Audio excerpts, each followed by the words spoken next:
Basic Income, International Experience, Brazil, Namibia, Canada, India, by Eric Wahlberg. Right off the bat, we're talking about something that's, bold. Basic income, sometimes called a guaranteed annual income, or helicopter money, as Milton Friedman liked to call it. Yeah, helicopter money. That phrase always kind of cracks me up. Just flying overhead and dropping money. But seriously, the core question Wahlberg's paper is tackling is, what happens when you give people, no strings attached, a basic income that covers their fundamental needs? Can it actually end poverty? And how feasible is it? It's a huge deal because poverty, as he points out, is still a daily reality for, 10% of Canadians? 22% of Indians? And in some places, it's even higher.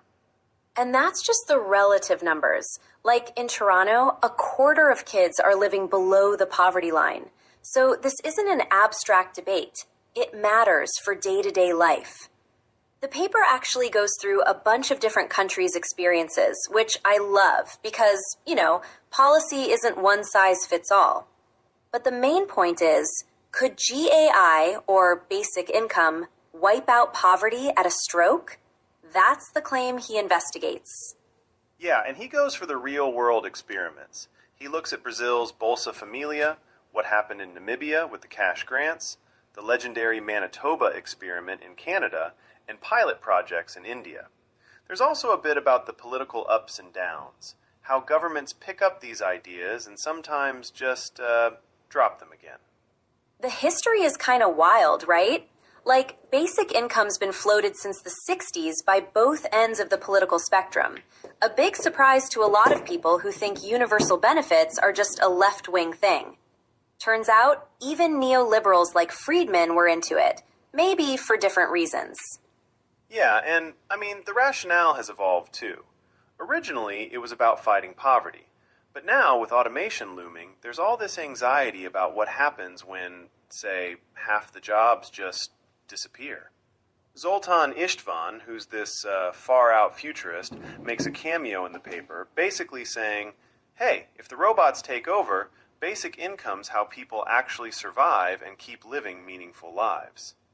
And Wahlberg really emphasizes the data. So, in Namibia, when every Ochivero citizen got a monthly cash payment, tiny by Western standards, it led to less child malnutrition, less crime, more kids in school, and more small businesses popping up.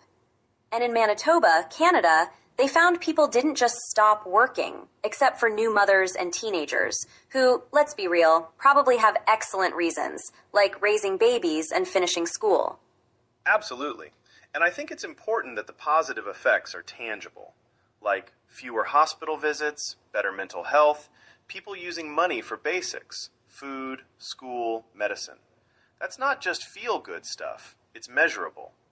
Brazil's Bolsa Familia had the same skepticism, people claiming it would just make everyone lazy. But World Bank studies found it actually encouraged entrepreneurship. That is, giving people a safety net made them more willing to take risks. Would you start a business if failure meant literal starvation? Yeah, that kind of flips the argument on its head. I guess the critics always come out of the woodwork, though. There's that bit in Namibia about the local farmer grumbling, they'll just spend it on drink. I feel like there's always that assumption around poor people, and yet the data just says that's kind of wrong? Right, and the India experiments really hammer that home too. People spent their cash responsibly on food, healthcare, sending their kids to school. School marks improved, savings increased, more were able to start businesses. It's almost like poverty isn't a moral failing after all, it's just poverty. Exactly. Still, implementation is always messy.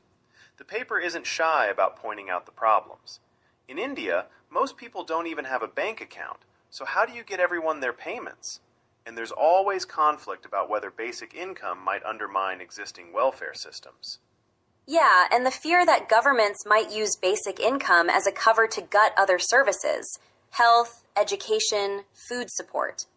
So Wahlberg is definitely not saying any of this is easy or that it's a panacea. But he is pretty clear. When these programs are done well, they do a huge amount of good, often for less money than the waste caused by persistent poverty. Kind of makes you wonder why it isn't standard, right? Though, I guess humans are just complicated.